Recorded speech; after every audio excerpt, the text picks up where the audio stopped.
Hey y'all, so I have something to show you today. Sai asked me for my build here, so here you go.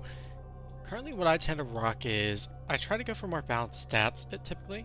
So I go for that 170 health, and then I try to balance out my melee, grenade, and my class ability roughly around the 70 to 80 mark. Obviously I don't have quite the right grenade armor that I want yet, but it'll work fine here. The reason I go for this is because of the recent Edge of Fate update. How it worked now is tier 7 or 70 is equivalent to what 100 was before, and for many cases, Warlock has a faster base passive regen for grenade ability cooldown, making this more like tier 7 in this case, so it makes it behave more like 100, like 120 and 120 almost with my grenading class. The reason I go for 100 super is actually for a similar reason to this, and that is a lot faster super. Allow me in control matches and the likes that are like 10 minutes long to get, well, close to 200 super. Or 200, silly me. 2 supers a match. I don't really invest too much in weapons. That's because Astrocytes here is completely counteracting it.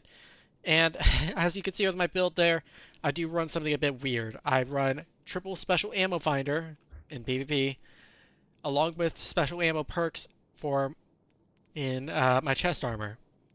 I tend to adapt my build based on whatever weapon I'm using my primary slot, whether it's the Giver's Blessing or the Bygones, which I unfortunately do not have in my inventory at the moment. But a big perk I go for this kind of build is Explosion perk plus Shoot to Loot. The reason for this is this plus the Abundant Ammo or Bandolier mods, which I actually need to change this off because Abundant Ammo, fun fact, only works for heavy ammo. Bandolier is the one that works for special ammo. Heavy, this one, only increases the heavy ammo spawn rate, which does not work in PvP. And as I said here for Bygones as well, same case. I use it for here. Shoot to Loot, Firefly, gives me what I need. And with these two weapons, pretty much after a single precision kill, I got Ergo Sum ammo. Now for Ergo Sum, it is a very much wave frame biased weapon. Wave frame is 100% the best weapon frame for Ergo Sum and the easiest to pick up on. The big perks you're looking for is either Arc Conductor, the Tiku's perk, or the Wolfpack rounds. These are the best perks for the wave frame Ergo Sum and primarily enable it to have the ability to clean up any messes, because while the wave itself is a one-shot, the after hit is not a one-shot without extra damage from some source.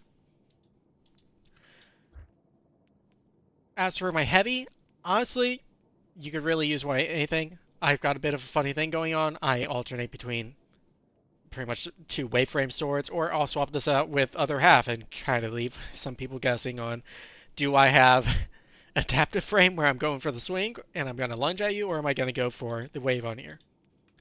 Going back to Ergo Sum for a second, this can easily be swapped out for a caster frame sword, and one of the best caster frame swords for Ergo Sum is the Telesto Bolt one. The delayed fire on these does way more damage than normal Telesto, and can easily clean up some kills after, or even bait someone going in for a shotgun slide on you. I run this if it's a very much defensive focused game. Now, as for artifact mods, while I am running some, truthfully, I rarely care about the artifact. You can honestly run this kind of build in any season, and it will work fine. I am taking advantage of some new perks from the armor set bonus of the Disaster Core, and that is going to be the Please Heard and the Magnificent Duty. Both of these are insane perks. Magnificent Duty grants 20 to all those stats you see listed there of range, stability, and reload speed, causing Giver's Blessing to very easily reach its max range very easily. I also run it with the Please Heard because after a single kill with the reload from Shoot to Loot, I start healing regen. For Prismatic Warlock itself, I am trying some new things out. I am using Vortex Grenades with their newer buff. I am using Pocket Singularity, again with their new buff being 2 charges. Pocket Singularity is still very nice, especially once they fix the hit rage bug. Phoenix Dive is easily one of the best ones to use with Astrostrike Blink Lock, because it gives you quick mobility in the air. Storm Trance is best paired with Feed the Void. Same for Lightning Surge with the Pocket Singularity. While Arcane Needle does give you 3 charges, this does give you 2 still. For this, I run with Facet Honor, means no victory. the Facet Protection, and crush your Facet Devotion,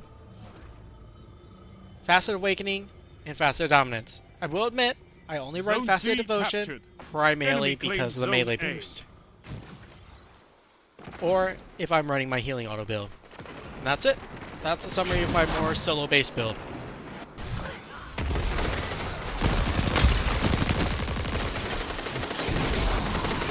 Don't leave, Lock. 3 opponents down.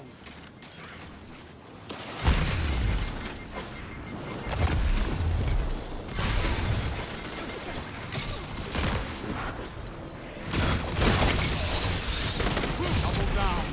Your moments of clarity are